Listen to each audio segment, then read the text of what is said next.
Hello everyone, আমি চলে এসেছি আজকে নতুন ব্লগ নিয়ে।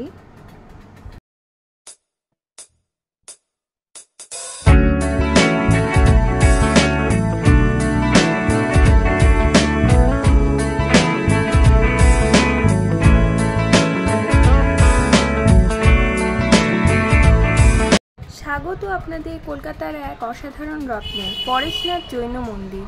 1867 সালে নির্মিত এই মন্দিরটি উৎসর্গ করা হয়েছে দশম জৈন তীর্থঙ্কর শীতলনাথজিকে।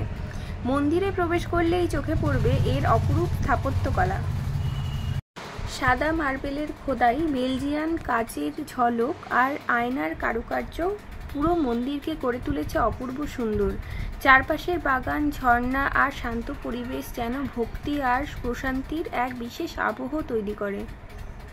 মন্দিরের গর্ভগৃহেই বিরাজমান শীতলনাথজির মূর্তি, যেখানে ভক্তরা প্রার্থনা করতে আসেন এবং ব্যস্ত শহরের মাঝেই খুঁজে পান এক শান্তির মুহূর্ত। এই ছিল আমার আজকের ভ্লগ। দেখা হচ্ছে নতুন ভ্লগে। ততদিন সুস্থ থাকুন, ভালো থাকুন আর আমার চ্যানেলটিকে সাবস্ক্রাইব করে আমার পাশে থাকুন। যদি আমার ভ্লগটি ভালো লেগে থাকে তাহলে অবশ্যই লাইক, কমেন্ট, শেয়ার করবেন।